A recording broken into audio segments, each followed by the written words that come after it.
hecho. Controla más bien la migración de neutrófilos, este tipo de citocina.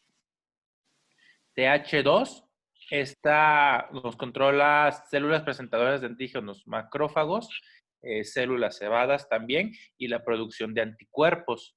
Esta es, ya como hemos visto, se usa más que nada para infecciones parasitarias, sobre todo el mintos. Aquí mismo nos lo vuelve a repetir, nos hace mucho hincapié en eso.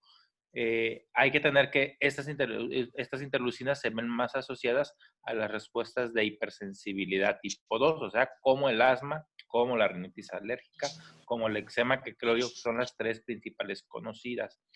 Eh, Su disfunción tiene dos partes. Una, la baja funcionalidad, o sea, que no se activen. Y la otra es la respuesta exagerada que genera estas condiciones que menciona la doctora. Prácticamente TH1 y 17 son separadas las enfermedades. No se han podido clasificar si son de las dos o de una a otra. Al principio, de hecho, no se conocía TH17. Se consideraba que todas estas enfermedades, diabetes tipo 1, esclerosis múltiple, eran puramente TH1. En el año 2000, 2003, que se descubrió TH17, empezaron ya a ver que compartían características comunes y por eso se consideran así. Enfermedades proinflamatorias, enfermedades alérgicas por el lado de TH2. Esta respuesta hay que entender que es diferente en hombres y mujeres, por eso las enfermedades autoinmunes son más frecuentes en mujeres y por bastantillo, de hecho. Eh, es importante saber que esta respuesta varía de acuerdo a la edad y varía de acuerdo a ciertas situaciones fisiológicas, sobre todo el embarazo. En el embarazo, la producción de estas citocinas o la relación, que sería TH1, TH117 y TH2, se ve modificada. Principalmente la respuesta de los TH1 disminuye. Por lo tanto, este tipo de enfermedades que ven en este cuadrito, lo que es artritis reumatoide, esclerosis múltiple, mejoran en el embarazo. Muchas pacientitas entonces con este tipo de enfermedades pueden embarazarse y mejora incluso su enfermedad. En cambio, enfermedades asociadas a producción anormal de anticuerpos o alergias tienden a empeorar en el embarazo. Las embarazadas tienden a tener crisis asmáticas un poquitito más fuertes. Lupus tiene una característica bien peculiar que tiene respuesta a TH17 y TH2. Por la parte de TH2, la generación de autoanticuerpos se vuelve un poquitito más pronunciada y los lupus tienden a empeorar. Estos son un ejemplo de este tipo de patologías en donde hay que comprender más o menos cómo es su balance para saber qué podemos esperar, pero hay que saber en este caso, lo veremos en cada enfermedad, pero por ejemplo, existen enfermedades que durante la gestación van a mejorar, inclusive pueden remitir, y otras enfermedades que pudiesen haber estado controladas, pero si no se tiene vigilancia, se pueden volver a despertar el embarazo. Este también tiene que ver con la la base inmunológica o inflamatoria en la preeclampsia. También la preeclampsia es muy compleja, prácticamente es una enfermedad vascular. La participación inmune solo es un componente, pero también el proceso inflamatorio exagerado tiene que ver también por este tipo de vías. Eh, Otro punto que a veces no se menciona por aquí, este tipo de señalización a lo largo de la edad eh, va cambiando. Normalmente nuestro balance en la infancia es mayor hacia TH2, por eso los niños son un poquitito más alérgicos. Si lo han notado, que tienen sus alergias alimentarias más frecuentes y a muchos con la edad se les quita. Poco a poco este balance va modificándose y tendemos a subir la respuesta TH1 con el tiempo y a bajar la TH2. Eh, Esto es en base a la exposición. El primer contacto con la leche materna ya empieza a hacer estas modificaciones. Recuerden que nosotros tenemos sistema inmunológico a nivel intestinal, nuestras placas a través de todo el intestino. Estas, a fin de cuentas, tienen función moduladora. La flora intestinal, los alimentos que ingerimos, van generando la tolerancia inmunológica con la edad. Por ejemplo, en ese aspecto. Y ya desde ahí es que empiezan esas modificaciones. Evidentemente es a lo largo del tiempo cuando ya se, se modifica este balance, pero normalmente un niño nace también con mayor respuesta a TH2 que TH1 y con el tiempo va aumentando. Estas pequeñas diferencias, digo, los comento para que sepan más o menos por qué ciertas enfermedades las vemos a ciertas edades. Si se dan cuenta, bueno, se darán cuenta más bien cuando las veamos que muchas de las enfermedades están en el rango a partir de los 20, 30 años, algunas están más bien entre los 30, 40, y en las que es el rol autoinmune. Las degenerativas vamos a ver que casi la mayoría son de 50 para arriba. Entonces, doctora, si quieres continuar, y además te digo, unos puntitos muy específicos, esos no vienen en el libro, son puntitos más bien que se leen en artículos, pero pues es era muy pesado como preparar eso en un día, ¿eh? Ok, doctor, sí, muchas gracias. Bueno, ahora vamos a continuar con el complejo principal de histocompatibilidad, que se abrevia como MHC, o también se conoce como complejo mayor de histocompatibilidad. Y bueno, como introducción en el libro venía que pues uno de los hechos más notables en la historia de las enfermedades reumáticas era o fue el descubrimiento de la asociación de la espondilitis anquilosante, perdón. Esto está relacionado con el alelo del complejo mayor de histocompatibilidad HLA-B27 y ahorita les voy a explicar por qué se denomina así. Y bueno, mencionaba que fue el primero de los múltiples hallazgos similares que tienen en común las enfermedades inflamatorias y autoinmunes.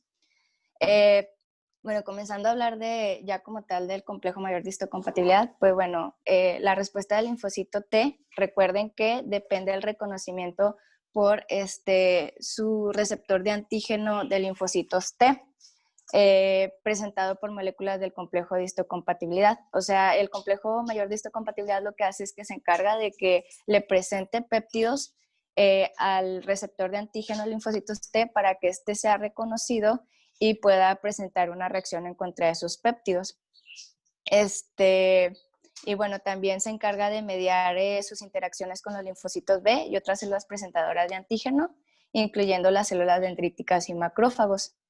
Por ejemplo, también menciona que el reconocimiento de las moléculas del complejo mayor de histocompatibilidad durante la ontogenia, es decir, durante el desarrollo de los linfocitos T en el timo, selecciona un repertorio de especificidad en cuanto a su receptor de antígenos de linfocitos T, porque pues recuerden lo que nos dijo nuestro compañero Ángel, estamos hablando de la inmunidad adaptativa, entonces esta va a ser muchísimo más específica que la pues, inmunidad innata. La inmunidad innata no es específica. Y bueno, pues el complejo mayor de histocompatibilidad se dice que es una de las más polimórficas que existen en cuanto a su cantidad de alelos y número de residuos o aminoácidos. El complejo mayor de histocompatibilidad se va a encontrar en todos los vertebrados y pues en humanos se le va a conocer como HLA, que significa Human Leukocyte Antigens. Por eso, ahorita que les mencionaba lo de la enfermedad de espondilitis anquilosante, que estaba asociada con el alelo HLA-B27, pues bueno, por eso es que se menciona esto, porque en humanos pues se conoce el complejo mayor de histocompatibilidad como HLA. Y bueno, este complejo va a estar localizado en el brazo corto del cromosoma 6 y pues va a tener regiones clase que están divididas en tres, que es la 1, la 2 y la 3. Y pues las clases principales que vamos a estar viendo pues es la 1 y la 2 y se abrevia de esta manera, MHC1 y MHC2. Era lo que les estaba hablando al principio. Es que en el libro venía un poquito pues mezclado, pero bueno, es muy repetitivo, entonces pues también está padre porque lo vamos a estar viendo y viendo y viendo y pues así nos vamos a aprender mayormente. Y bueno, recuerden que pues el receptor de los linfocitos T, CD8, va a reconocer péptidos presentados por la clase 1 del complejo mayor de histocompatibilidad y los linfocitos TCD4 van a reconocer proteínas o péptidos presentados por el complejo mayor de histocompatibilidad de clase 2. Algo también que debemos de mencionar es que Pues bueno, en la clase 1 vamos a tener subtipos que es el B, el C y el A. Entonces, cuando veamos enfermedades que tengan una relación con el alelo, con algún alelo HLA, pues lo vamos a encontrar como HLA-B-C-A. Por ejemplo, ahorita que también les mencionaba nuevamente lo de la esponditis anquilosante, pues bueno, su alelo era el HLA-B27. Entonces, ya sabemos, o ahí esto nos ayuda a saber en qué clase se encuentra, que es en la clase 1, o sea, si vemos estos subtipos, tanto B, C como A, y pues sabemos entonces que como pertenecen a la clase 1, los péptidos o las proteínas que se presenten van a ser directamente con los linfocitos TCD8, mientras que en la clase 2 sus subtipos van a ser el de P, el de Q y el de R, y cuando veamos estos subtipos en el HLA, pues bueno, sabemos que van a ser presentados por la subclase 2 hacia los linfocitos TCD4 o CD4. Y bueno, pues todo esto que vemos aquí hace que exista un polimorfismo en cuanto al complejo mayor de histocompatibilidad. Y este polimorfismo, pues se dice que es tan grande que cabe la posibilidad de que cada ser humano, excepto los gemelos monocigotos, porque estos son idénticos, tengan un complejo mayor de histocompatibilidad único. O sea, está muy padre todo esto de la inmunología, porque pues cada individuo entonces tendría, bueno, eso es lo que se tiene de teoría, que cada individuo tendría su propio complejo mayor de histocompatibilidad. O sea, es único. Y bueno, pues en cuanto a todas estas clases, se conocen miles de alelos, pero no se tiene un conteo tal cual, excepto de la clase B, de la clase 1 del subtipo B, que dice que tiene alrededor de más de 2000 alelos. Entonces, bueno, este polimorfismo ahorita vamos a ver para qué nos sirve conocerlo. Aquí les presento las estructuras tanto de la clase 1 como de la clase 2 del complejo mayor de histocompatibilidad. Bueno, esta es su estructura. De la clase 1, pues bueno, tiene 4 cadenas. Van a ser 3 alfa, denominadas como 1, 2 y 3, y una cadena beta, beta 1. Mientras que en la clase 2 tenemos 4 cadenas, que es alfa 1 y alfa 2, y beta 1 y beta 2. Entonces, lo que nos importa a nosotros es estas 2 cadenas principales. Por ejemplo, en la clase 1 la alfa 1 y alfa 2, y en la clase 2 la alfa 1 y la beta 1. ¿Para qué les comento esto? Pues bueno, estos son dominios o son sitios donde se unen los péptidos que van a ser reconocidos por el receptor de linfocitos T, el receptor de antígenos de linfocitos T. Entonces, bueno, cuando el complejo mayor de histocompatibilidad reconoce un péptido, pues ese péptido se va a adherir a este dominio y lo va a ir a presentar al receptor de antígeno de linfocitos T. Entonces, ya hablando nuevamente del polimorfismo, pues bueno, van a tener ventajas, pero también consecuencias de este polimorfismo. ¿Por qué? Pues bueno, como hay múltiples o varios múltiples del complejo mayor de histocompatibilidad, tanto de clase 1 como de clase 2, pues bueno, su ventaja es que se va a presentar un gran número de péptidos hacia el receptor de antígeno de linfocitos T, y así se va a responder con mayor número, contra el mayor número de patógenos posibles. Es decir, porque llega el péptido, es reconocido llega la célula presentadora de antígeno, y luego, pues ya, le dice ya sea al complejo 1 o 2, dice, mira, pues aquí te presento pues este péptido, y ya el complejo lo lleva hacia el receptor de linfocitos T y le dice, mira, yo también, bueno, ya se me presentó este antígeno, yo te lo pongo a ti para que tú lo reconozcas, y ya ahí pues se va a saber si se presenta una reacción o no.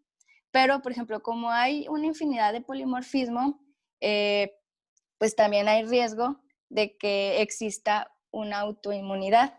Y bueno, estos son los diferentes problemas que se pueden presentar. Por ejemplo, también que exista una restricción genética en la respuesta a los linfocitos T, es decir, que no se lleve a cabo una respuesta como tal, o que exista también una aloreactividad, es decir, que sí existe una respuesta, pero que sea sobreexpresada, es decir, que sea una respuesta muy exagerada y que puede presentar pues daños al organismo como tal. O sea, sí va a eliminar los patógenos o los microorganismos que sean externos, pero pues también se puede llevar entre ellos a células sanas del cuerpo. Entonces, este es el problema de que exista un polimorfismo. Por eso, pues, les hacía un poquito de hincapié en cuanto a esta información. Y bueno, para que se pueda reconocer los péptidos, pues bueno, van a existir complejos que son el complejo mayor de histocompatibilidad guión péptido, que era lo que les decía ahorita. Estos van a ser generados por las células presentadoras de antígeno. Entonces, lo que hace el receptor de antígeno de los linfocitos T es que reconoce la combinación del péptido y de la molécula del complejo mayor de histocompatibilidad.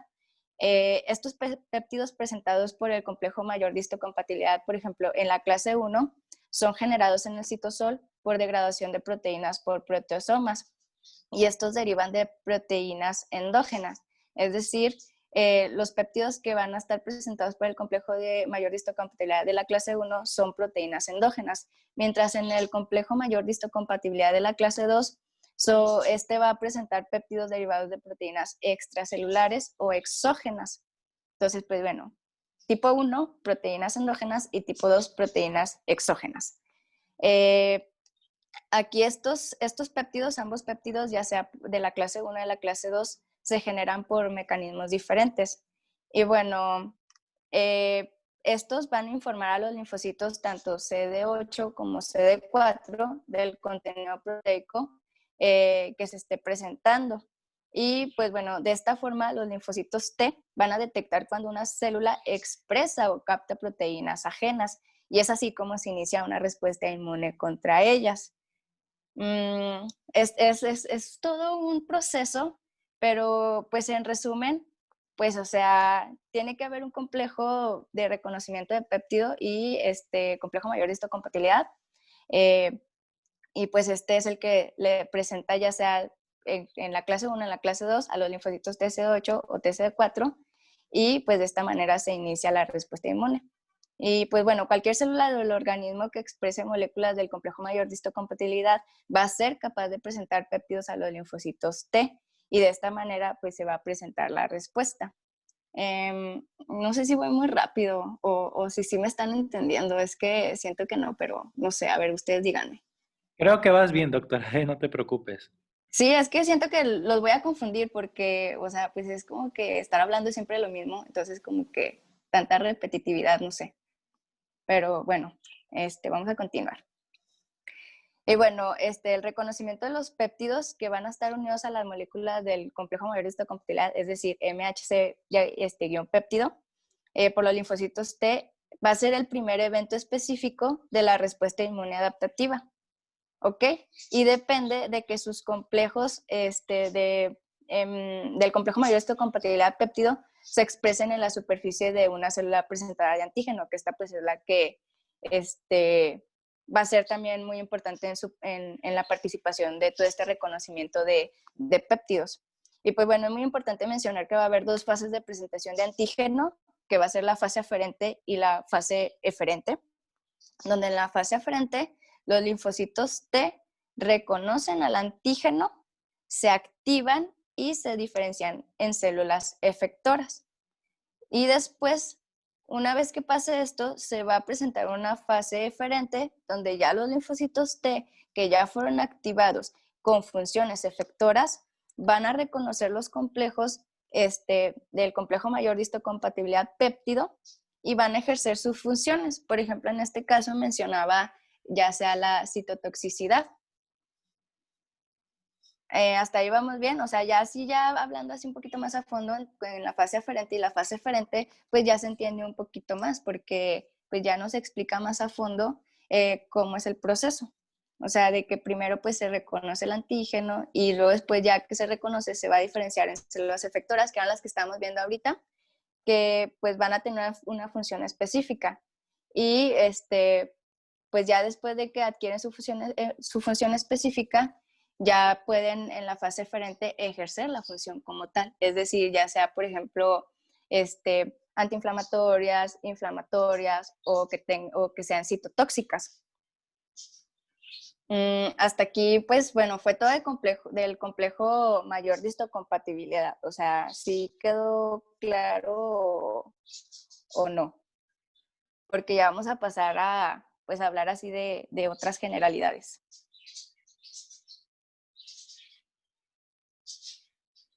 Bueno, Si quieres, entonces, hay una breve interrupción.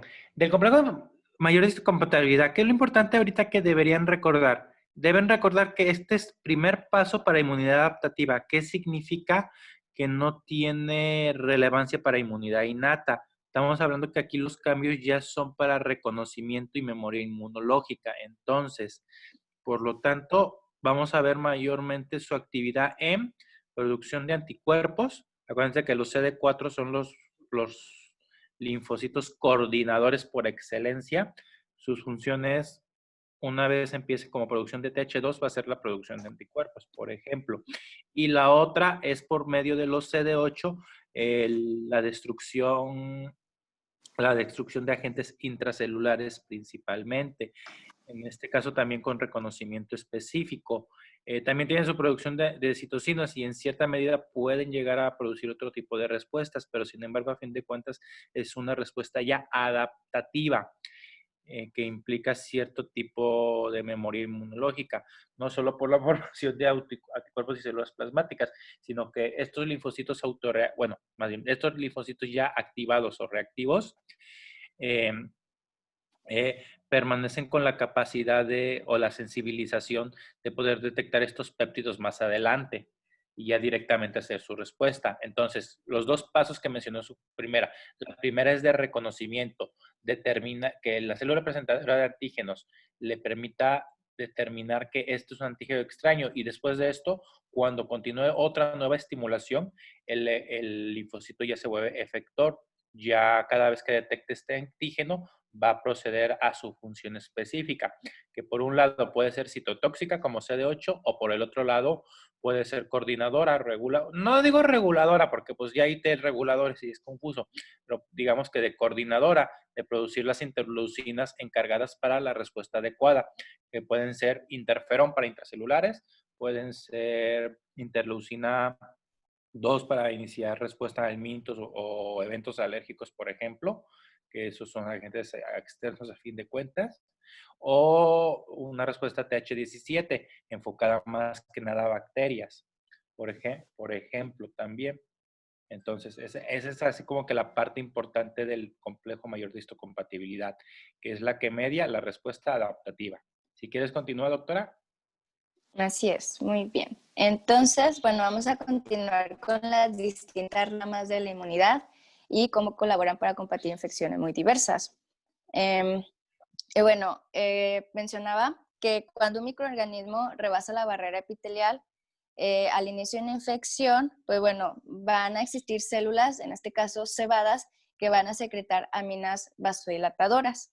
Esto lo que hace es que al vasodilatar, pues sí, los vasos, va a aumentar el flujo sanguíneo y va a haber una permeabilidad vascular.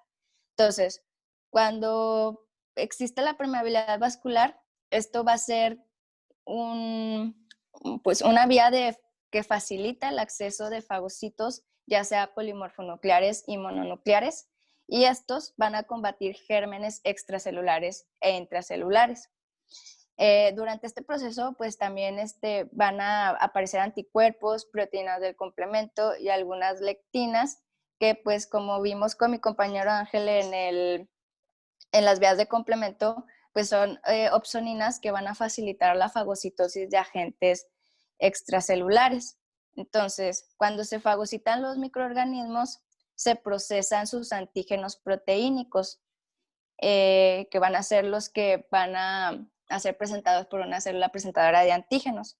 Y bueno, aquí puede ocurrir que exista un estímulo inflamatorio que va a inducir la migración de estos antígenos por la linfa aferente a los ganglios linfáticos regionales, donde presentan péptidos y activan linfocitos tanto CD4 y CD8 específicos contra un agente infeccioso, que posteriormente van a llegar en las siguientes horas o incluso en días. Mencionaba que podría ser hasta el cuarto día.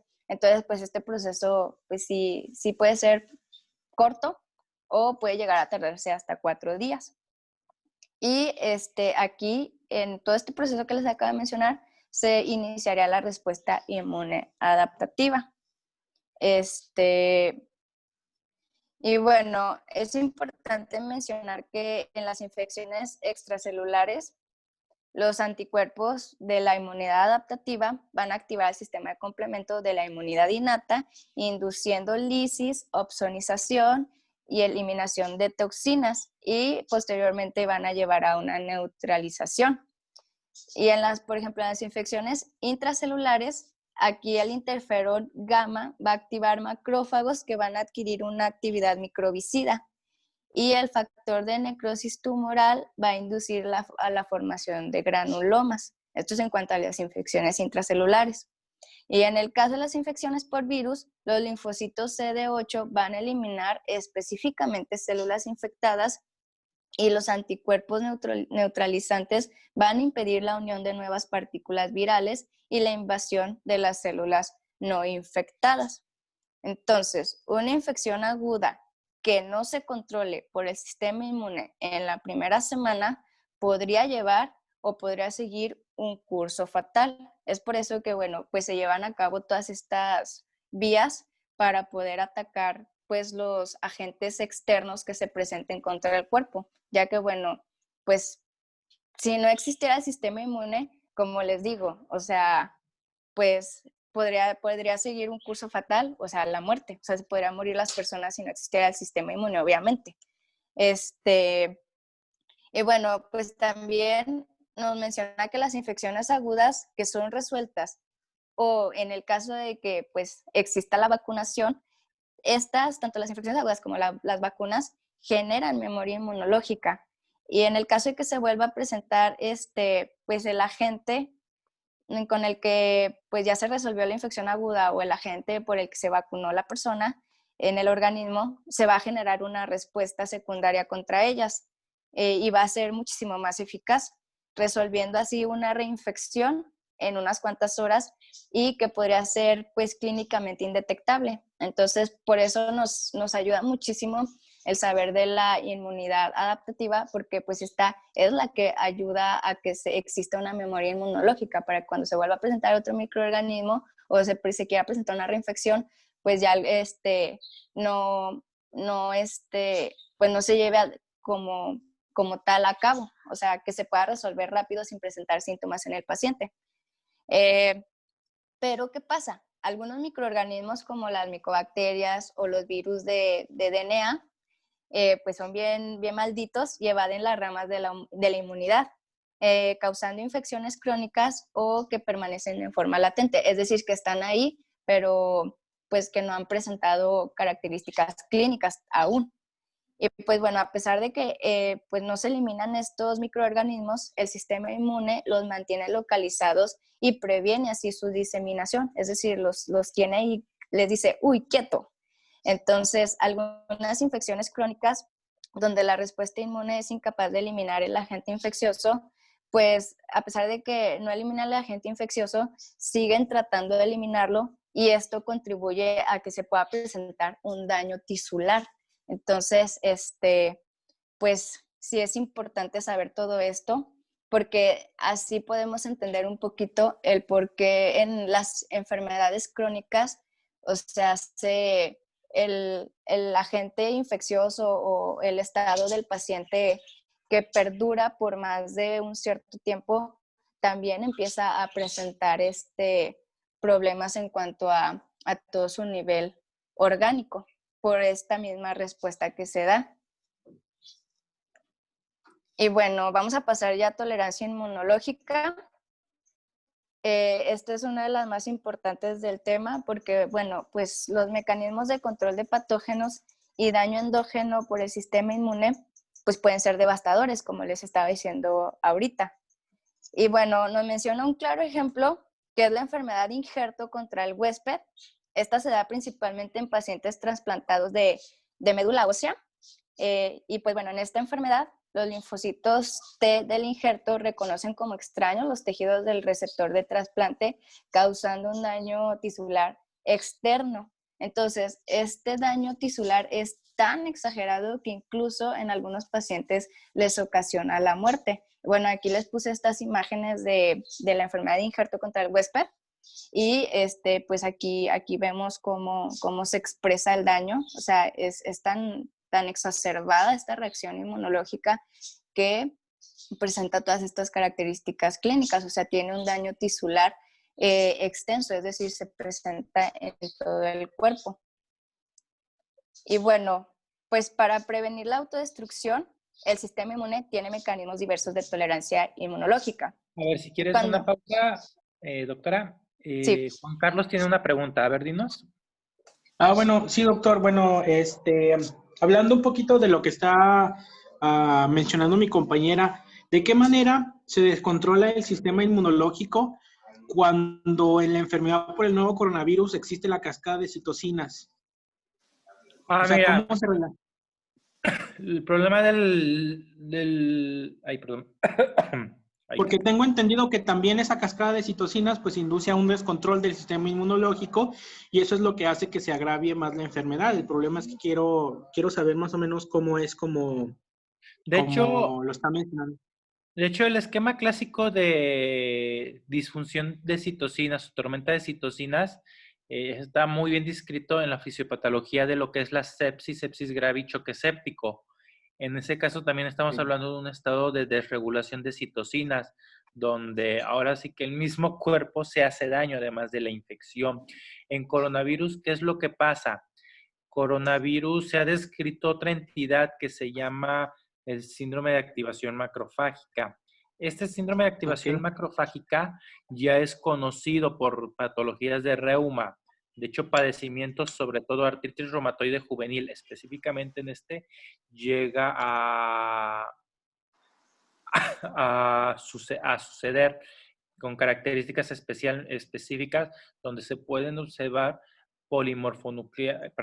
mononucleares, principalmente macrófagos, fagocitando células hemáticas, esto principalmente en médula ósea, dando características en el suero, que es elevación exagerada de DHL, elevación de la ferretina y fiebre persistente con PCRs altas, interleucinas 6 altas. Eso es lo que se está viendo en el coronavirus. Entonces, esos serían los factores inmunológicos que influyen, ¿no?, en la cascada de citocinas. Esos son los factores inmunológicos que influyen específicamente en este síndrome de activación macrofágica. Estamos hablando que esta es una respuesta exagerada en la cual, de hecho, no está muy bien determinada el shift de células T. Parece haber muchos componentes de TH17 y TH2 en conjunto, pero aquí el chiste de esta activación es que no está controlada. ¿Y por qué es esto? Porque la respuesta innata inicial y la respuesta adaptativa inicial son ineficaces. Esto sucede mucho por cargas virales altas. Generalmente las personas con mayor contacto tienen mayor carga viral y pueden llegar a ser infecciones más graves. Sucede en personas que tengan algún problema del endotelio o algún tipo de inmunosupresión, donde es más susceptible que la infección se propague o no tenga una respuesta inmune eficaz al inicio. Podemos decir entonces que este tipo de respuestas son respuestas mal hechas, mal logradas, ineficaces. Y se Oiga, doctor, ¿sí? y tocante a lo mismo, bueno, la terapia que se tiene como primordial aquí en México para este padecimiento de lo que es el nuevo coronavirus, la terapia que más se usa es la inmunosupresión con glucocorticoides, con dexametasona. Pero hay un artículo que menciona que son mejores otros inmunomoduladores como la ivermectina y todos ellos, el rituximab. No, entonces, de hecho, ivermectina no hay nada en humanos. Los experimentos, al menos no en la literatura anglosajona. No dudo que de repente algún peruano publique por el cielo algo, pero al menos los anglosajones ya determinaron que las dosis de ivermectina que son inhibidoras, el equivalente es muy alto. No me acuerdo la cifra, pero es muy alto comparado a las dosis autorizadas en humanos. Que las dosis autorizadas en humanos... Sí, precisamente Precisamente eso era lo que le iba a preguntar, o sea, como de que sí está bien la dexametasona o hay otras opciones más efectivas. Hay múltiples tratamientos, en todos en la índole experimental. Lamentablemente por tiempo que lleva el cuadro, porque es muy poquito, no Ujú. únicamente se está experimentando con medicamentos ya creados, ya conocidos, pero sí hay varios medicamentos que funcionan en coronavirus. De entrada te digo, ivermectrina, salieron estudios in vitro donde se vio que sí inhibe el virus, aparentemente haciendo un antagonismo en su replicación viral. Sin embargo, las dosis equivalentes, una vez se trasladan para experimentos en humanos, son muy altas y ya son tóxicas, sobre todo por hepatotoxicidad, así que no es útil.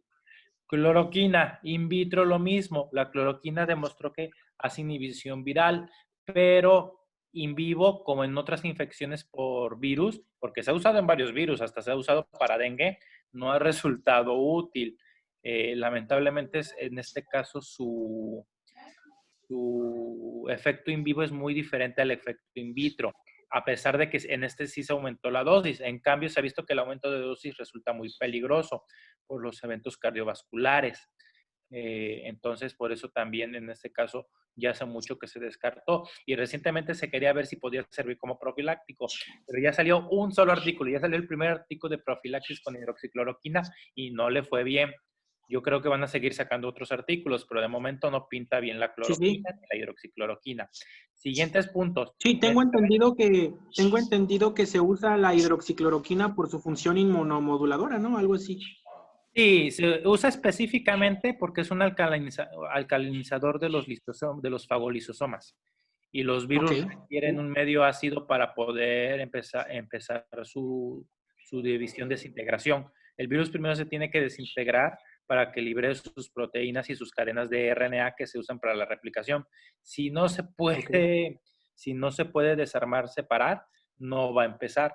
Entonces, en ese punto es donde afecta más que nada la cloroquina. Ese es su efecto principal en estas infecciones virales, pero no, en vitro se ha corroborado, in vivo no funciona, al menos hasta ahorita lo que han salido los estudios.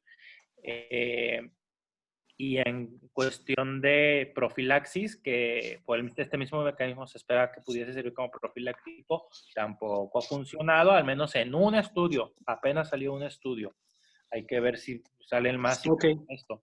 Medicamentos que han tenido varios estudios y han sido contradictorios. Bueno, no, mentira. Antes de eso, otro que le ha ido muy mal en los estudios son los plasmas convalecientes. En este se esperaba que Ah, sí. los anticuerpos de pacientes recuperados pudiesen ayudar a la enfermedad, pero hasta ahorita la mayoría de protocolos de plasma convaleciente no les ha ido bien. En este caso, los protocolos son muy heterogéneos, o sea, realmente no hay manera de asegurar porque realmente pudiese funcionar porque no hay, como que no son estudios que en conjunto se puedan hacer en un metaanálisis o si se intenta, hay muchos factores de sesgo.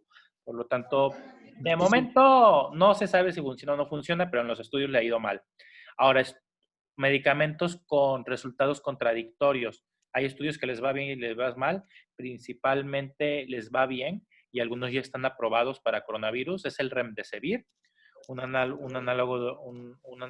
análogo de nucleótidos, el tocilizumab que se usa en reumatología, que es un anticuerpo contra la interleucina 6, y este se usa específicamente porque la interleucina 6 tiene que ver con la tormenta de citocinas y el síndrome de activación macrofágica que ya les mencioné. Se ha usado otro Sí, sí. anticuerpo para la interleucina 6, que en este momento no me acuerdo, pero es que no lo usamos en México aún. Se ha usado un anticuerpo monoclonal específico contra proteína S, que es una proteína membrana del coronavirus. Este es del grupo de Lilly, así se llama la farmacéutica.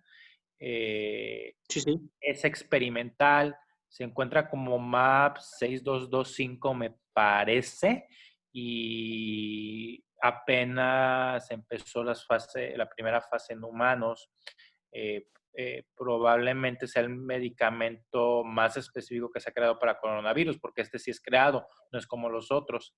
Se ha usado antivirales principalmente ribavirina, lopinavir y ritonavir. Se han usado inmunomoduladores con efecto antiviral como el interferón. Específicamente, el que mejor nos ha ido es el interferón beta 1B. Los estudios han sido muy diversos, pero dos que mejor les ha ido es inhalado.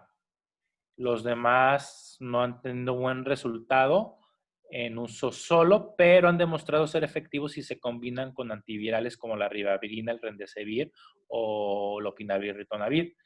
En este caso, no se sabe realmente si la respuesta es más por el antiviral o es más por el interferón, pero ahí sí ha dado buenos resultados.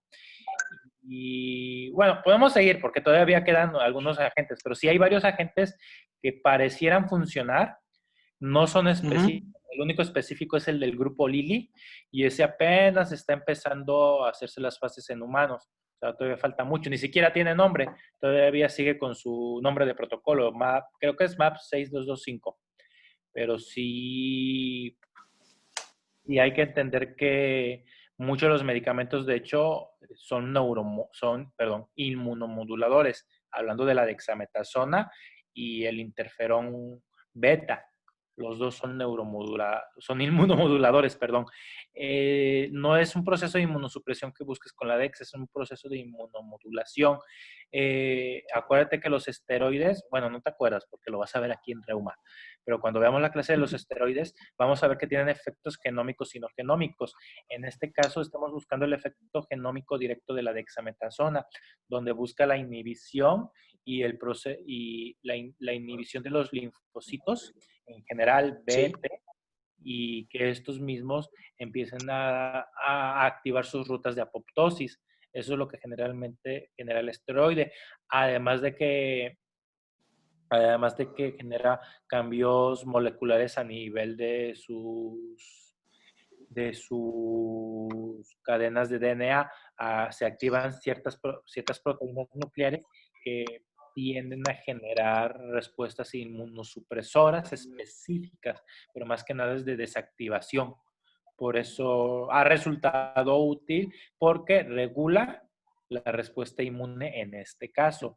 Sin embargo, esta es una parte. Por eso, a pesar de que ha ayudado, porque sí ayuda, realmente yo lo que he visto es que ayuda a 1 de 3 pacientes con coronavirus grave. No todos se benefician. ¿Por qué? Porque falta la parte del control de la carga viral. Y eso lamentablemente es la exposición, cantidad y tiempo. ¿Cuántos millones de copias pudo haber adquirido el paciente? Y en segundo punto, Sí, pues. la respuesta inicial del sistema inmune. Si no puedes controlar el virus, la carga viral se elevará exponencialmente. Y eso ya dependerá de la competencia del sistema inmune y del estado vascular, porque el coronavirus le gusta mucho, no le gusta, o sea, requiere el receptor de la enzima convertidora de angiotensina. 2, este receptor es más, tiene mayores cantidades, o sea, se replica más en gente mayor de edad, hombres, pacientes con androgenismo. Esto incluye incluso a mujeres obesas y con ovario poliquístico que tienen mayor cantidad de andrógenos, por ejemplo. Se presenta más en pacientes con problemas vasculares por propiamente la aterosclerosis, el aumento, pacientes hipertensos, que es el factor de riesgo, y pacientes de diabetes mellitus que también tienden a tener daño vascular y esto genera mayor producción de este receptor. Entonces, al tener su vía de entrada más diversificada, el coronavirus les es más fácil replicarse de manera más rápida, por eso estas respuestas son más exageradas. Entonces, todavía nos falta un tratamiento eficaz para controlar carga viral. Pero sí, o sea, de que el esteroide sirve, pero yo te puedo decir que sirve en alguien que, pudiésemos decir, tiene capacidad inmunológica de eliminar el virus. De ahí en fuera, solo nos quedan los antivirales que no son muy muy accesibles. De hecho, en el IMSS ya no los acabamos. Generalmente la ribavirina es del cuadro básico y se usa para manejo de la hepatitis C, pero o sea, ya está escasa, ya es difícil de conseguir. Interferón aún queda porque también es medicamento para varias enfermedades de neuro y gastro, pero ya está escaseando las cosas.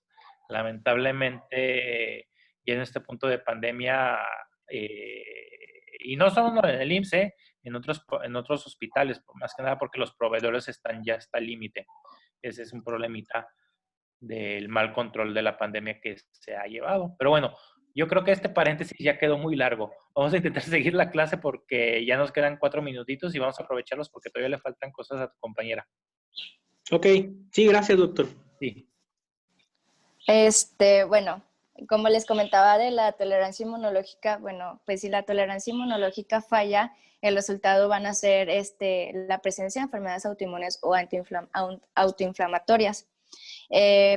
Porque, bueno, el sistema inmune adaptativo tiene la capacidad para responder ante cualquier antígeno que se le presente. Entonces, como el sistema inmune responde a cualquier antígeno, es que se ve la necesidad de silenciar a las células responsables de la inmunidad contra lo propio. Y aquí vamos a tener dos tipos de tolerancia inmunológica, la tolerancia central y la tolerancia periférica, donde en la tolerancia central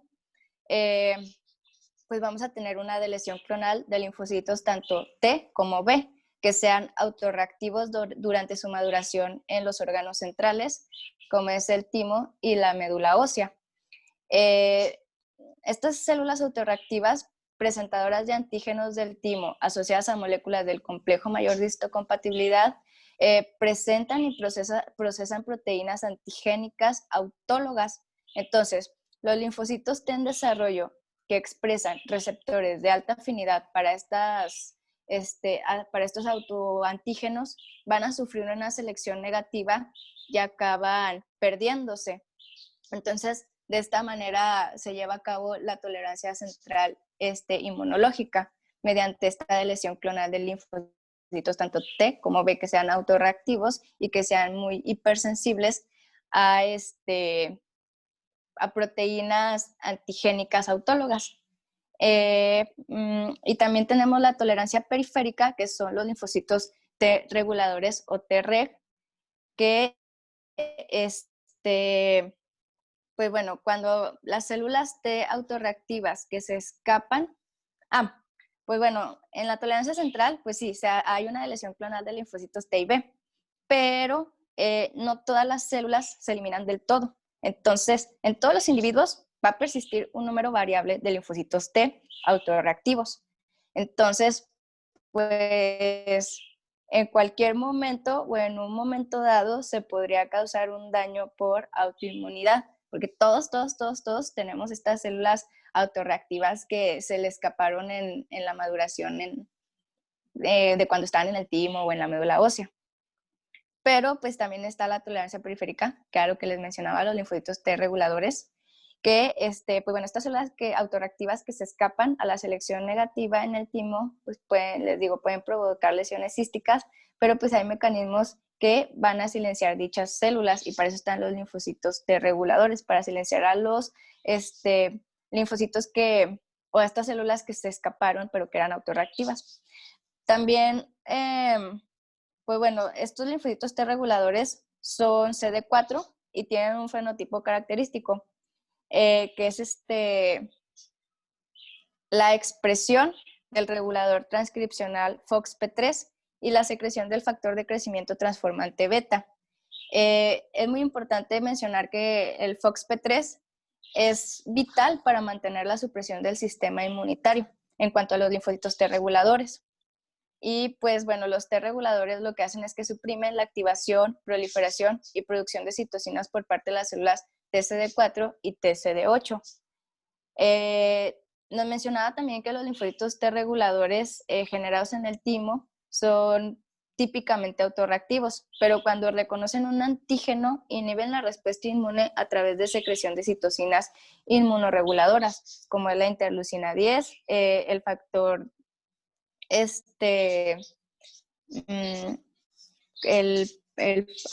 me fue el nombre, pero bueno, es el TGF, que es el TGF. ¿Me podría decir, doctor? Es que se me fue. Ajá, sí, ándale, él y la interleucina 35, que estas pues son antiinflamatorias. y lo que hacen es que inhiben la respuesta inmune adaptativa e innata. También otros linfocitos T reguladores generados en la periferia en respuesta a antígenos como, por ejemplo, la microbiota intestinal o tejidos fetales durante el embarazo, como ya no lo comentó el doctor, pues van a surgir a partir de linfocitos T efectores, que se activan pues en presencia de algunas interleucinas que regulan la magnitud de la respuesta inmune normal. Entonces, de esta manera se previene el rechazo del feto y, por ejemplo, en caso de la microbiota intestinal, mantienen la tolerancia para que se permanezca así la microbiota, es decir, las bacterias que son propias del intestino. Porque pues si no reconocerían pues estas bacterias que son que no son parte del cuerpo y se produciría una reacción en contra del tejido intestinal. Entonces, de esta manera, los T reguladores ayudan a que se mantenga una homeostasis en cuanto a la función del cuerpo y los microorganismos propios de él. También a los linfocitos B se induce una tolerancia eliminando algunos linfos B capaces de producir anticuerpos durante su desarrollo en la médula ósea.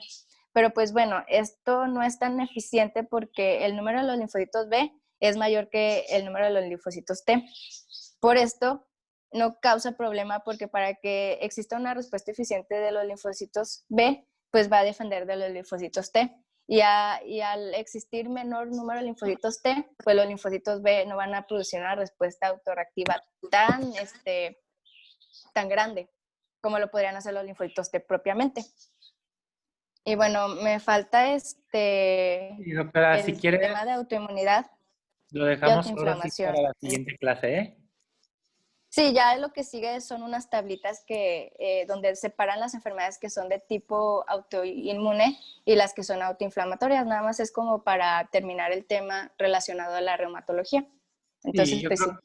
yo creo que lo vemos en la siguiente clase porque ahora sí nos pasamos un poquitito de la hora y ya acabando, pues ya inicia el siguiente grupo. Ahora Muy sí. bien, doctor. Pero sí, ya muchas gracias, ¿eh? Ahí ya el jueves acabamos bien esto y ya empezamos el siguiente tema, que si no me equivoco ya es farmacología. Ok, doctor. Muy bien. Gracias, doctor. Dale, cuídense. Igualmente.